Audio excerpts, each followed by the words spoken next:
I noticed that the QR code for the offering was a little bit fast, maybe, so next week we will try to show that a little bit longer so that you have time to give your offering. And for those of you that didn't get a chance to give your offering this morning, next week just give double. Oke, jadi Pak Arif sadar kalau tadi itu slide QR-nya kecepatan gitu ya. Jadi semisal ada yang tadi terlewat, persembahannya bisa di double minggu depan. Gitu ya. We are going to start a new sermon series on Joseph in Genesis 37 to 50. Jadi dari minggu ini sampai ke depannya kita akan memulai seri firman itu dari kisahnya Yusuf dari Kejadian 37 sampai 45. But today we're going to do the summary of everything that happens up to Joseph from Psalm 105. Jadi hari ini kita akan berfokus kepada ringkasan dari keseluruhan cerita itu yang kita akan pelajari dari Mazmur 105. So if you have your Bibles, please turn to Psalm 105. Mari kita semua buka di Mazmur 105. And let's pray before we read Dan mari kita berdoa God's word. sebelum kita membaca firman Tuhan. Oh Lord, your ways are mysterious. Oh Tuhan, jalan-jalanmu adalah sungguh misterius. Mysterious to us anyway. Dan itu sangat misterius bagi kami. As we sang a few minutes ago, Setelah kami menyanyikan lagu beberapa menit lalu, behind a frowning providence there hides a smiling face. ada senyumanmu yang tersembunyi di balik providensimu Tuhan. And that clouds will break upon our heads with blessings. Dan awan-awan itu akan turun di atas kepala kami dan penuh dengan berkat. That all your ways are our love, Dan semua jalan-jalanmu adalah bentuk kasihmu. even the ones that are most mysterious to us. Dan bahkan untuk hal-hal yang sangat misterius bagi kami. Lord, help us this morning as we look at this holy mystery. Tuhan, bantulah kami pagi ini melihat pada misteri ilahimu. In your mighty name we pray. Di dalam namamu yang berkuasa kami berdoa. Amen. Amin. In Sentul, there's a hidden gem behind the Starbucks that's across from the McDonald's by the Love Bundaran, if you know where that is. Jadi di Sentul itu ada tempat hidden gem gitu ya Bapak Ibu. Kalau Bapak Ibu pernah lewat bundaran yang ada tulisan LOVE-nya itu, nah di situ ada hidden gem.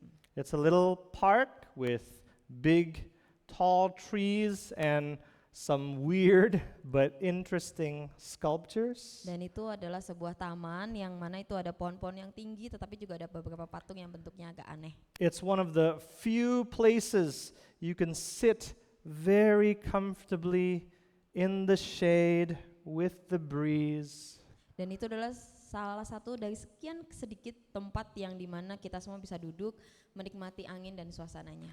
Easily until 9 or even 10 in the morning sometimes. Dan sungguh tenang dan menyejukkan mungkin sampai jam 9 jam 10. I always find it funny that July is more comfortable than October in Sentul. Dan lucu gitu ya bagi Pak Arif kalau bulan Juli itu terasa lebih nyaman dibandingkan Oktober kalau di Sentul. This little park, complete with benches, completely free to enjoy, is just a small spot of beauty. Tempat kecil ini yang ada bangku-bangkunya dan kita bisa nikmati secara gratis itu menjadi satu tempat kecil yang penuh dengan keindahan. And how we need more beauty in our lives. Dan mengingatkan kepada kita bahwa kita butuh lebih banyak keindahan-keindahan di dalam hidup ini. There's a reason we love posting about nature and food and art with just the right background song. Ada alasan gitu ya kenapa kita itu suka postingnya alam, makanan atau hal-hal yang sangat indah dan dengan lagu yang sangat tepat. They're all beautiful things. Karena itu semua indah bagi kita. And beauty feeds the heart. Dan karena keindahan itu sendiri mengisi hati kita. Beauty gives rest to our weary souls. Dan ketika kita melihat keindahan, rasanya jiwa kita itu istirahat sejenak gitu ya Bapak Ibu. Physical rest refreshes our bodies. Kalau istirahat secara fisik itu merefresh badan kita secara fisik. Holidays excite us, Dan kalau kita lagi liburan itu sepertinya menyenangkan hati kita. but your deepest self longs for beauty. Tetapi kalau kita lihat ke kedalaman jiwa kita, yang kita cari itu sebenarnya keindahan. Why else do we flock to mountains and beaches and ancient cities and exotic remote villages? Kalau nggak cari keindahan, kenapa kita selalu cari tempat di gunung yang tinggi-tinggi, di pantai yang indah, dan kemudian mungkin ke kawasan-kawasan yang kuno gitu ya. Our deepest self yearns for the beautiful. Karena jiwa kita yang terdalam itu sangat merindukan gitu ya namanya keindahan. And that's because, as we read together earlier, the chief purpose for which you and I are created is to glorify God and to enjoy Him forever. Dan itu alasannya sebagaimana kita baca tadi pagi ya Bapak Ibu, bahwa tujuan utama kita diciptakan itu untuk memuliakan Tuhan dan menikmati Dia. The Lord our God is beautiful. Dan Tuhan Allah kita itu sungguh indah. His beauty is infinite. Dan keindahannya itu tidak terbatas ya Bapak Ibu. His beauty goes on forever. Dan keindahannya itu berlangsung lama terus menerus. Which is why we will glorify and enjoy Him Maka forever. dari itu kita memuliakan Dia dan menikmati Dia itu selama-lamanya. Heaven is not basically a luxury hotel that overlooks the most dramatic landscape you can imagine. Dan kita juga perlu memahami bahwa surga itu bukanlah sebuah hotel mewah yang pada dasarnya ada pemandangan yang sangat indah gitu ya dan dramatis yang kita bisa bayangkan. Eternal life with God will be one unending beholding of His infinite glory and His eternal beauty. Kehidupan yang kekal bersama Allah itu menyaksikan kemuliaannya yang tidak terbatas, keindahan Dia yang abadi tanpa henti. The wonderful thing is that we get to enjoy glimpses of His beauty even now. Dan menakjubkannya Tuhan memberikan kita kesempatan untuk bisa melihat semuanya itu bahkan di waktu sekarang. As Psalm 105 tells us, we do that particularly by looking at His works. Dan kalau kita lihat di Mazmur 105, kita akan bisa melihat itu sedikit demi sedikit dari hasil karyanya Tuhan. Sing to Him, sing praises to Him, tell of all His wondrous works.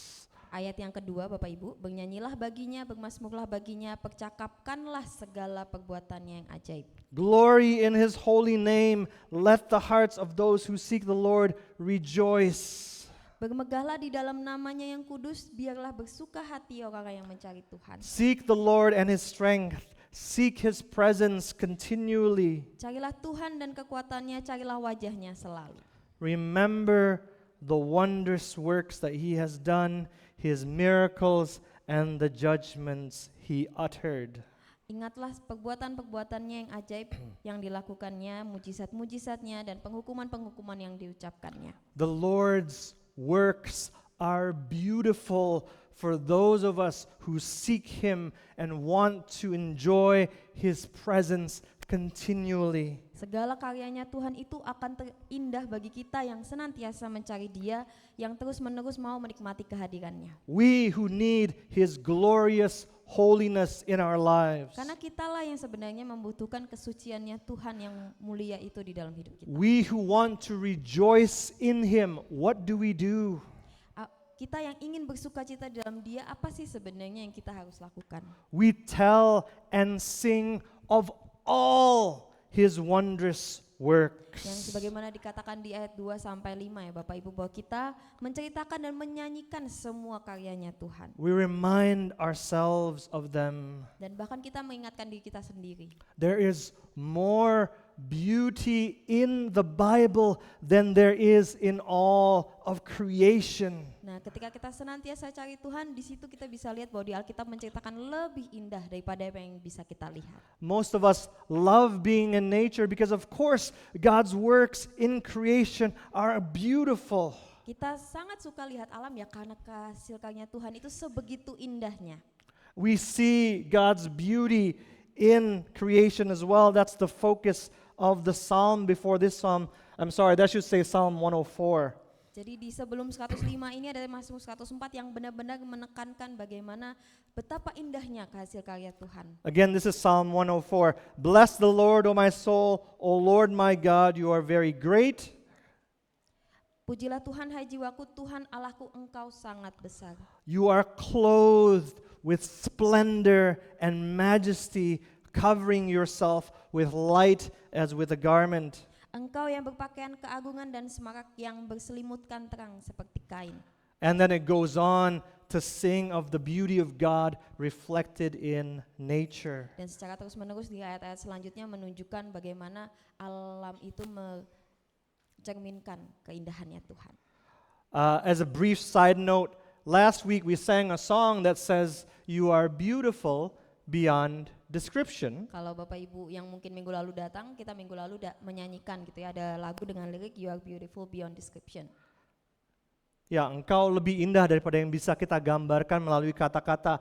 Technically that's true. Secara teknis itu betul. But the Bible gives plenty of description of God's beauty. Tetapi di Alkitab memberikan lebih banyak deskripsi tentang keindahannya Tuhan. In any case, Psalm 104 sings of God's beauty in creation. Jadi Mazmur 104 itu fokus menyanyikan keindahannya Tuhan di dalam karya-karyanya. In Psalm 105, we see God's beauty, the Lord's beauty in terms of His works in history. Nah, kalau di 105 itu fokus kepada apa yang Tuhan lakukan secara indah di dalam kehidupan manusia. And those works begin especially with His covenant. Dan semua karya Allah itu dimulai dari covenant-nya.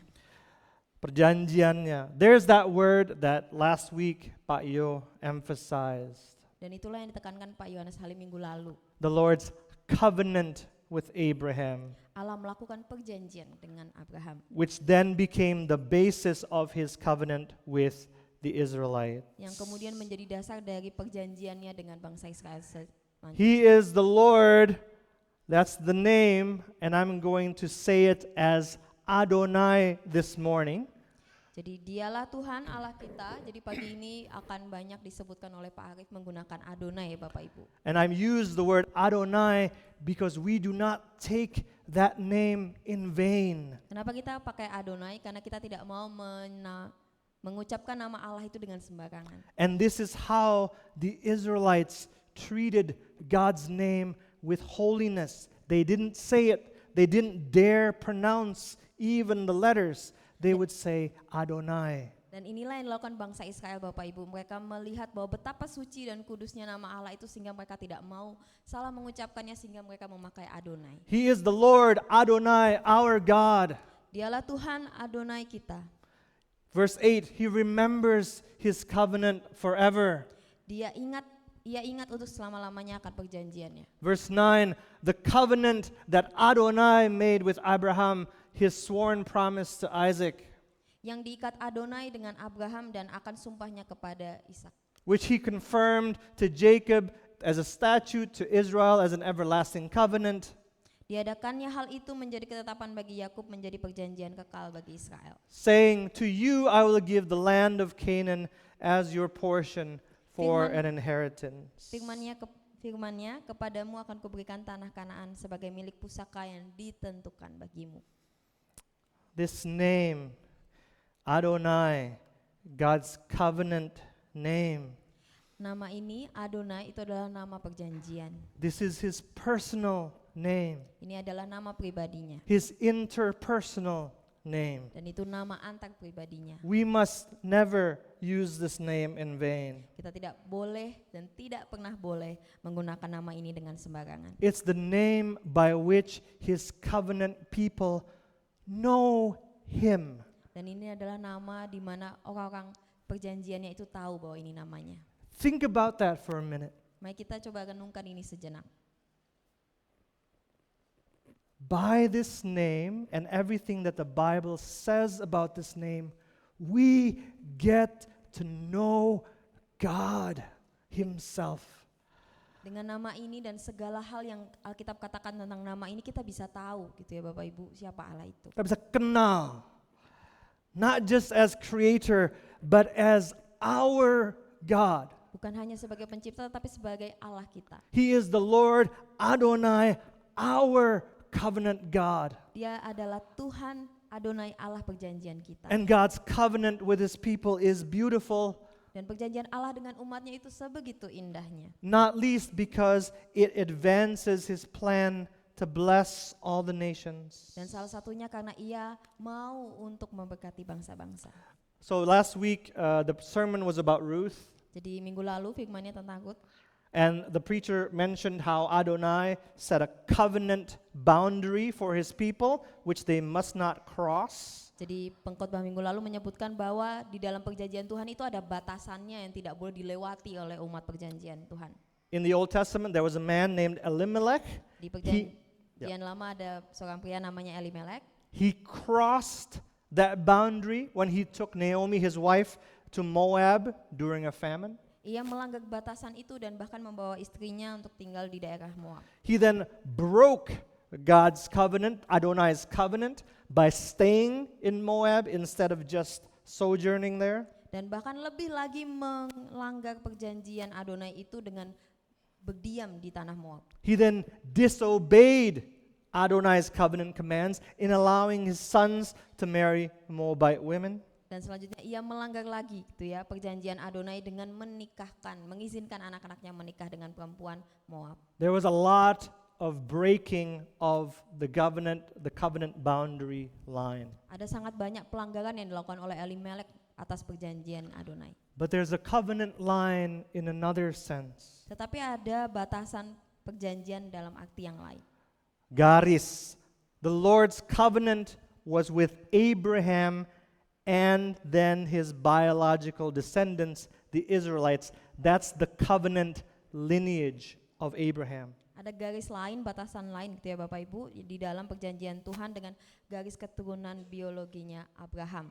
In fact, the Lord specifically excluded the Moabite people from entering into getting the benefits of his covenant. Dan bahkan di kitab Ulangan dikatakan bahwa Adonai secara spesifik menyebutkan bahwa jangan sampai Moab ini masuk ke dalam perjanjiannya. Deuteronomy 23. Ulangan 23. No Ammonite or Moabite may enter the assembly of the Lord, Jangan seorang Amon atau seorang Moab janganlah masuk jemaah Tuhan. even to the 10th generation. None of them may enter the assembly of the Lord forever. Bahkan sampai ke keturunannya yang ke-10 pun tidak boleh masuk dalam jemaah Tuhan sampai selama-lamanya. But who's Ruth? Tapi kalau kita lihat siapa itu Ruth? Who's Ruth other than a Moabite woman? Siapa Ruth selain dia adalah wanita Moab? I'm sure you know what happens to Ruth.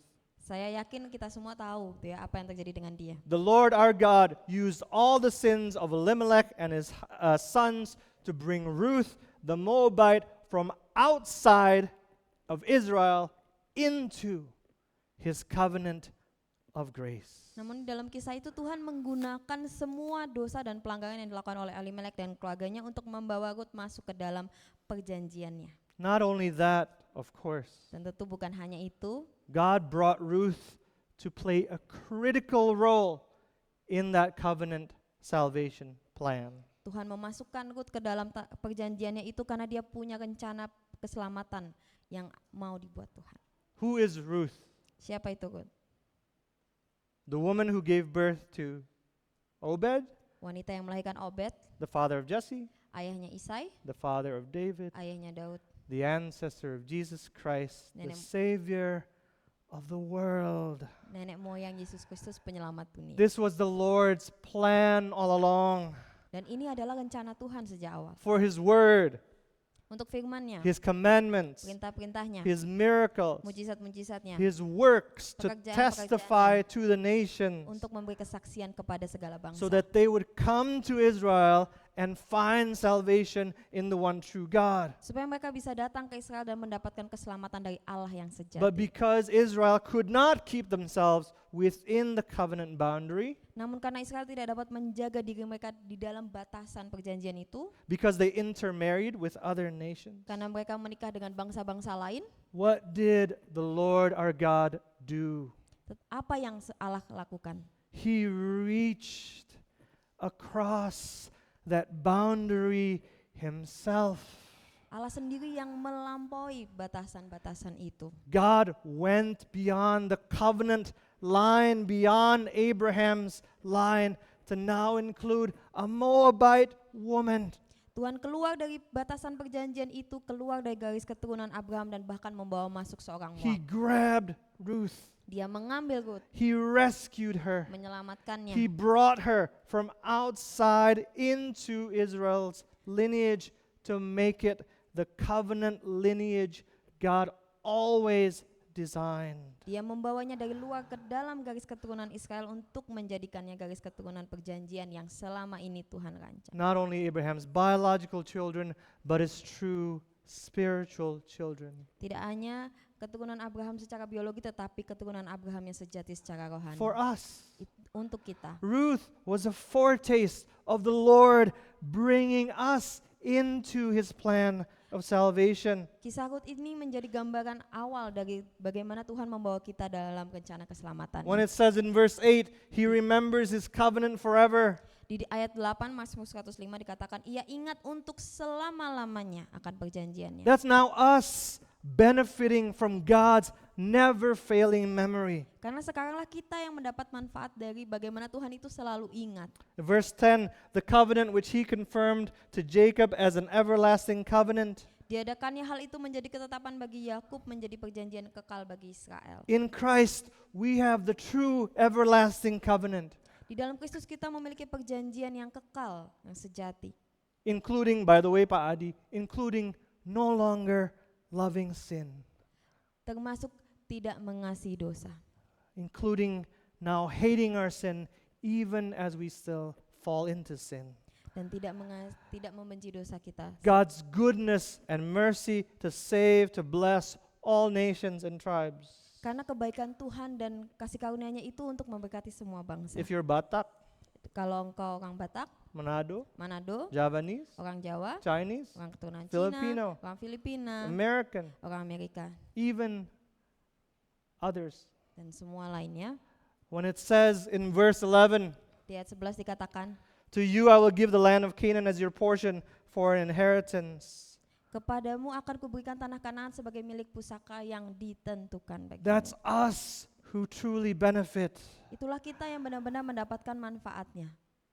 God gives us to share even in Christ's inheritance. Tuhan memberikan kita untuk ikut ambil dalam bagian warisannya Kristus. To give us not just a portion of land in the Middle East, Bukan sebidang tanah di Timur Tengah, but a home with Him tetapi sebuah rumah bersamanya as His beloved children. sebagai anak-anak yang dikasihinya. Who can imagine that a famine, Siapa yang bisa bayangin kalau kelaparan, then a family of God's covenant breakers, sebuah keluarga yang melanggar perintah Tuhan, thousands of years ago, all of that would be part of how you and I get to eat the bread of life as God's covenant people. ribuan tahun lalu itu yang menjadi bagian bagaimana sekarang kita bisa menikmati roti hidup itu. How beautiful are the works of the Lord our God. Betapa indahnya pekerjaan Tuhan di dalam hidup kita. But of course, that's the easy part. Tapi tentu itu yang gampangnya, yang It's mudahnya. easy to see the beauty of those works of our Lord. Karena begitu mudah untuk kita bisa lihat keindahan Tuhan kalau itu hal-hal yang mudah, baik. Now look at verse 16. Kalau kita sekarang lihat di ayat 16, When he, that is the Lord Adonai, when he summoned a famine on the land and broke all supply of bread. ketika Adonai mendatangkan kelaparan ke atas negeri itu dan menghancurkan seluruh persediaan makanan. This is talking about the 7-year famine in the days of Joseph Dan ini menceritakan tentang 7 tahun kelaparan di zaman Yusuf that eventually made Jacob move his family to Egypt. yang mana membuat Yakub dan seluruh keluarganya harus pindah ke Mesir. But we also know that Abraham and Isaac also faced famines. Tapi kita juga tahu bahwa Abraham dan Ishak pun mengalami masa kelapa. There was famine. We talked about famine in the days of Ruth. Dan di zaman Rut pun terjadi kelaparan. In those passages in Genesis and in Ruth, Dan semua pasal di Kejadian dan Rut itu it just says there was a famine in the land. hanya dituliskan terjadi kelaparan di negeri itu. Here in Psalm 105, Di Mazmur 105 ini, the Lord our God summoned a famine on the land and broke all supply of bread. dinyatakan di ayat 16 ketika Adonai mendatangkan kelaparan ke atas negeri itu dan menghancurkan seluruh persediaan. That was the Lord. Itu adalah pekerjaan Tuhan. Our God summoned the famine. Tuhan Allah kita lah yang mendatangkan kelaparan itu. Then it says in verses 17 and 18, Dan kemudian di ayat 17 dan 18, talks about Joseph. He sent a man ahead of the Israelites, Joseph, who was sold as a slave. His feet were hurt with fetters. His neck was put in a collar of iron. diutusnyalah seorang mendahului mereka, yaitu Yusuf yang dijual menjadi budak. Mereka mengimpit kakinya dengan belenggu, lehernya masuk ke dalam besi. Genesis doesn't tell us any of this about Joseph's suffering in prison, Kalau diperhatikan ini tidak disebutkan gitu ya Bapak Ibu di kitab Kejadian. but it tells us here in Psalm 105. Tetapi ini menceritakan kepada kita. In Genesis, it says the Spirit of God was with Joseph. Yang banyak tertulis di kitab Kejadian justru Roh Allah senantiasa bersama dengan Yusuf. That's a very comforting image. The Lord, the Spirit of God was with him. Sebegitu karena itu menggambarkan sesuatu yang menenangkan jiwa. Here it says, verse 19, Dan di ayat the word of the Lord tested him. Dan di ayat 19 dikatakan sampai firman-Nya itu genap dan janji Tuhan membenarkannya, menyucikan, memurnikan Yusuf. Purified him, Memurnikan. refined him. Using the same word in Isaiah 48:10, God said to the Israelites, behold, I have refined you, but not as silver. I have tried you in the furnace of affliction. Dikatakan di Yesaya 48, sesungguhnya aku telah memurnikan engkau namun bukan seperti perak, tetapi aku telah menguji engkau dalam dapur kesengsaraan. This is a much more challenging picture about how God deals with his people. Namun ini menjadi gambaran yang jauh lebih menantang gitu ya, dengan bagaimana cara Allah itu bekerja dan peduli kepada umatnya. The psalmist doesn't stop there. Tetapi pemazmur tidak berhenti di ayat 19. Look at verses 24 and 25. Mari kita perhatikan di ayat 24 dan 25. The Lord made his people very fruitful. This is talking about when Israel was in Egypt. Tuhan membuat umatnya sangat subur, ini tentang Mesir, He made them stronger than their foes. dan menjadikannya lebih kuat daripada lawannya. He turned their hearts to hate his people. Namun di ayat 25 dikatakan diubahnya hati mereka untuk membenci umatnya. These are hard things for us to accept as beautiful. Kalau kita jujur sebenarnya ini hal yang tidak mudah untuk kita bisa bilang ini sesuatu yang indah. Would we call these the beautiful works of the Lord? Apakah kita akan secara langsung bilang bahwa ini adalah pekerjaan yang Tuhan lakukan yang indah? No wonder the psalmist calls them the wondrous works of the Lord. Namun tidak heran bahwa pemazmur menyatakan bahwa hal-hal ini adalah pekerjaan Tuhan yang ajaib.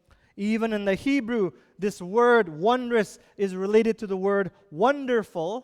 Jadi di dalam bahasa Ibrani kata menakjubkan itu berdekatan dengan menakjubkan, Meaning the Lord's works should fill us with wonder.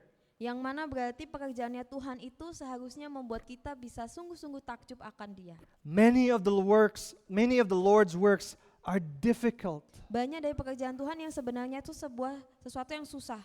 Many of the Lord's works are miraculous, but not in a warm, fuzzy kind of way. Banyak pekerjaan Tuhan itu yang mencengangkan namun tidak di dalam cara yang menenangkan hati kita. The Lord's works should fill us with awe and fear of Him. Namun pekerjaan Tuhan biarlah itu menjadi sesuatu yang membuat kita kagum dan takut akan We Dia. treat all miracles like magical, happy events. Karena kita terbiasa gitu ya melihat mujizat itu sebagai kejadian yang ajaib dan menyenangkan. Of course, many are.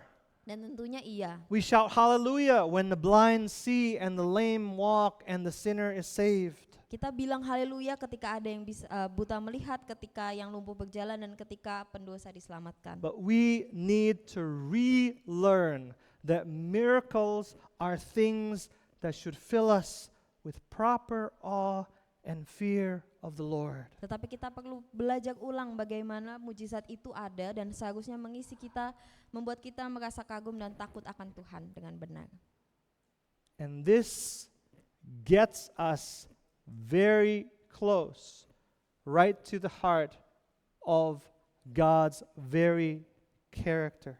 Dan ini sangat dekat dengan karakter Tuhan itu sendiri. Who is Adonai? Dan siapa itu Adonai? Adonai is a compassionate and gracious God, slow to anger, abounding in faithful love and truth, maintaining faithful love to 1,000 generations, forgiving iniquity, rebellion, and sin. Di Keluaran 34, Adonai dinyatakan bahwa Adonai Allah penyayang dan pengasih, panjang sabar, berlimpah kasihnya dan setianya, yang meneguhkan kasih setianya kepada beribu-ribu orang, yang mengampuni kesalahan, pelanggaran, dan dosa. Based on that, it's easy to call him beautiful, Dari semua deskripsi itu mudah untuk kita bisa bilang Allah itu indah. but also Tetapi juga, he will not leave the guilty unpunished. tetapi tidaklah sekali-kali ia membebaskan And orang yang so bersalah dari hukuman. you shall worship no other God, for Adonai, his name is jealous.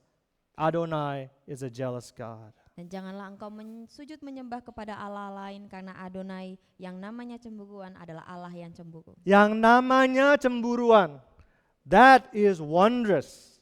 Dan itu sungguh menakjubkan. That should make us tremble. Dan itu seharusnya membuat kita gemetar. That inspires awe, Itu menimbulkan rasa kagum. so that we would make no mistake who we're dealing with.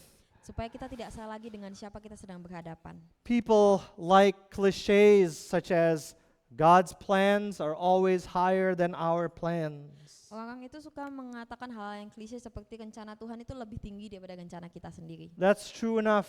Itu cukup benar.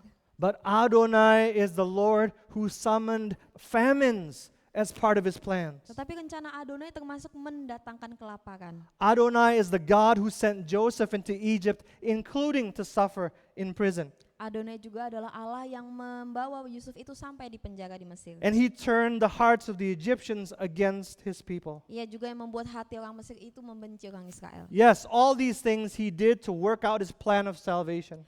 Betul bahwa semuanya ini ia lakukan untuk tujuan rencana keselamatannya. But he also did this to reveal himself to his people.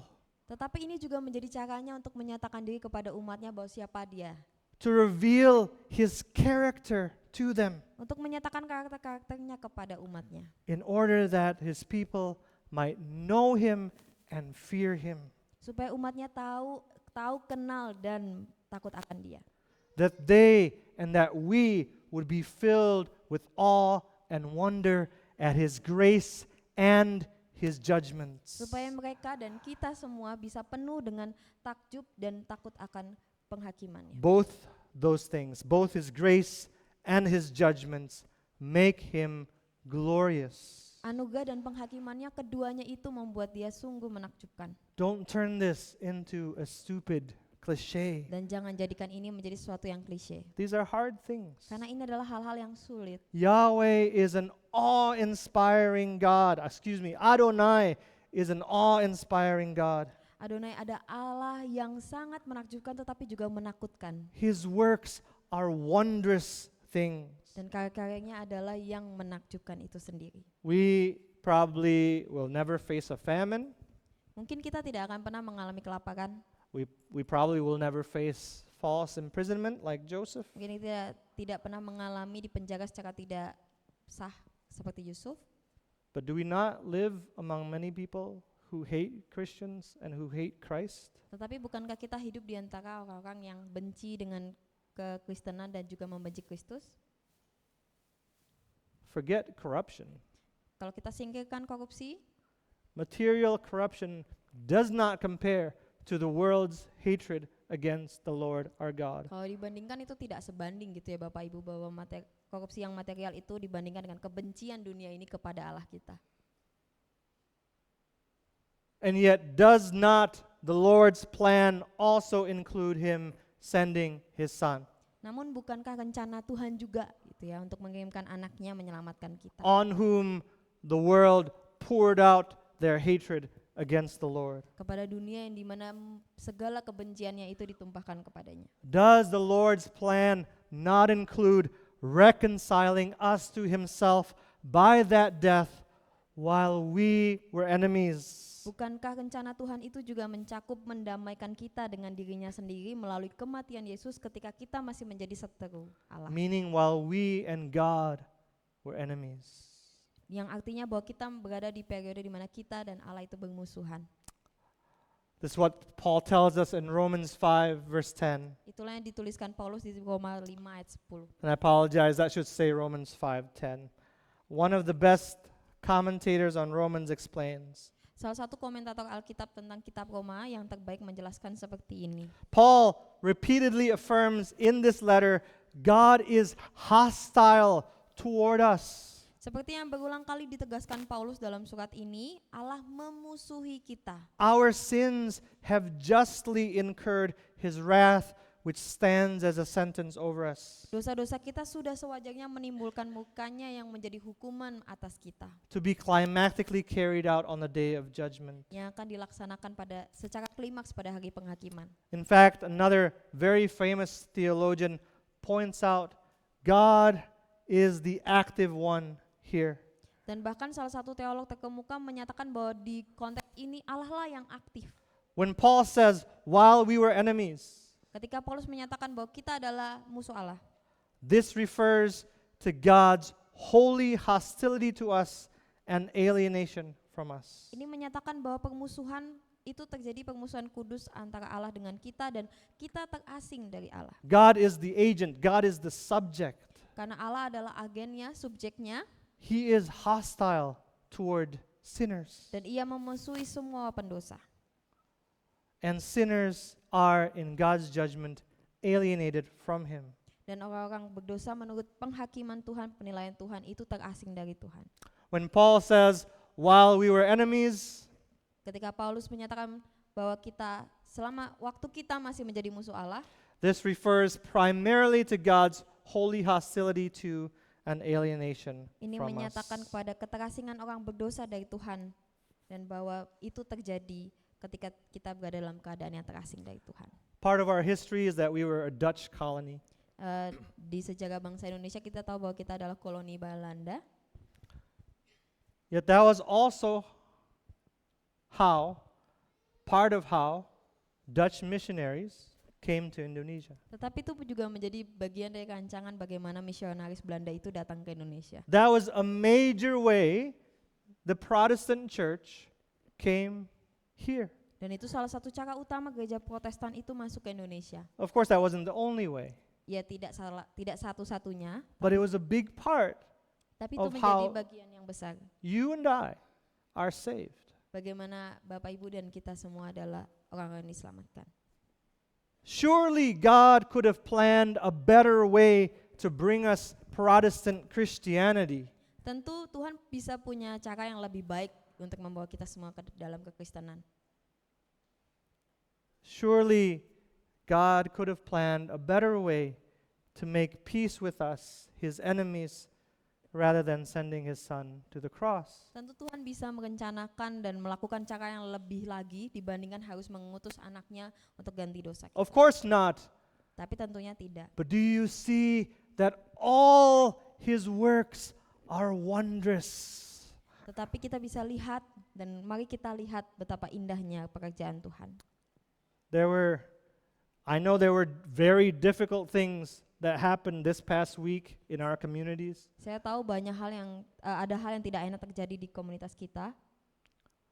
Last night, we had some fellowship and people shared about stories, including some difficulties they've faced in the past. Semalam melakukan fellowship dan orang sharing bagaimana sedang mengalami kesusahan. There are difficult things that happen to us every day, and then there are really difficult things that happen to us once in a while. Ada banyak hal-hal sulit yang terjadi pada kita setiap hari, dan sesekali ada hal yang sangat sulit yang terjadi dalam hidup kita. None of this is to minimize your pain. Tetapi Tidak ada dari semuanya ini untuk supaya kesakitan kita itu lebih sedikit.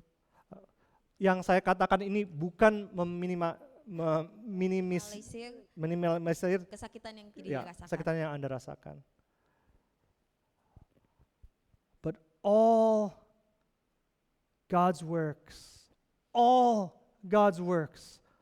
are wondrous. Tetapi semua pekerjaan Tuhan ya Bapak Ibu, semua pekerjaan Tuhan dalam hidup kita itu semuanya menakjubkan. I'm very grateful to live in Sentul. Pak Arif sangat bersyukur bisa tinggal di Sentul.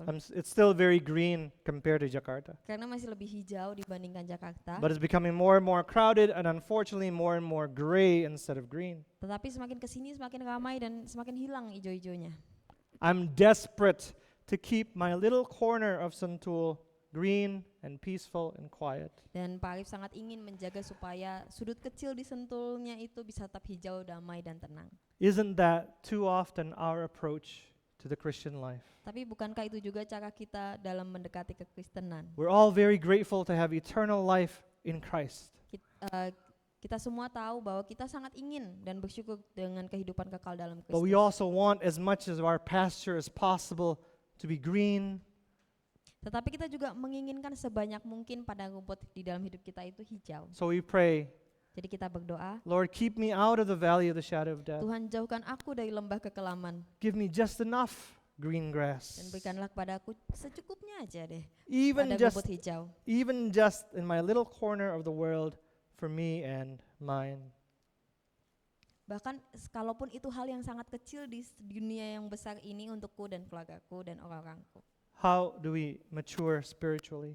Bagaimana kita menjadi dewasa secara rohani Tell of his wondrous works. dengan menyatakan pekerjaan Tuhan yang menakjubkan. Sing about them to yourself every day. Nyanyikanlah itu kepada diri Anda sendiri setiap hari. I had a mortal enemy who was hostile against me. Bahwa saya punya musuh bebuyutan yang memusuhi saya. Thank God my enemy was the Lord. Dan puji syukurnya bahwa musuh itu adalah Tuhan Allah. He who was hostile towards me died for me, Dia yang tadinya memusuhi aku mati untukku. to make peace with me, Untuk mendamaikan to aku, become the Lord my Savior and my God. untuk menjadi Tuhan juru selamatku dan Allahku. God's settled and sorrowful opposition to all that is evil included enmity against sinners. Penentangan Allah yang teguh dan penuh duka cita terhadap segala kejahatan, termasuk permusuhan terhadap orang berdosa. The fact that God's rescuing love has found a way of deliverance and reconciliation is part of the wonder of the gospel of Jesus Christ. Fakta bahwa kasih penyelamatan Allah telah menemukan jalan pembebasan dan pendamaian adalah bagian dari keajaiban Injil mengenai Yesus Kristus. Wonder at this all the time. Kagumilah hal-hal ini terus-menerus. Wonder at all God's works, Kagumilah semua karyanya Tuhan. which are more than beautiful, they are wondrous. Dan itu semua lebih dari indah tapi menakjubkan. If you do that, Kalau Anda lakukan ini, you will get to know the Lord. Anda akan jadi kenal Tuhan. Imagine getting to know Adonai. Bayangkan Anda mengenal Adonai.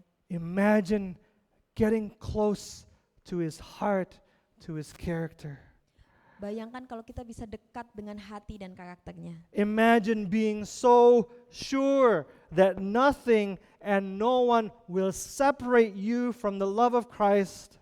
Bayangkan bagaimana kalau tidak ada, Kalau kalian tidak pernah meragukan kasih Allah dalam Kristus pada diri Anda masing-masing secara pribadi. Not even when green pastures give way to famine. dan bahkan ketika padang rumput hijau itu menjadi kelaparan. Not even when we feel the enemy's sword more than the Lord's comforting rod and staff. Dan bahkan ketika kita merasakan pedang dari musuh dan merasakan tongkat gadai Tuhan yang menghibur kita. Let's pray. Mari kita berdoa. Lord, help us not to try to understand all these things. Tuhan bantulah kami untuk tidak selalu berusaha mengerti semua ini. Help us to wonder at them. Bantulah kami, biarlah kami bisa mengagumi semuanya. that we may know you, Dan biarlah kami mengenal Engkau, that we may know your heart and your character, mengenal hatimu dan karaktermu. and that we may be sure of the love of Christ Dan kami, for us. dan kami bisa menjadi yakin akan kasih-Nya Kristus dalam hidup kami. In your name we pray. Di dalam namamu kami berdoa. Amen. Amin.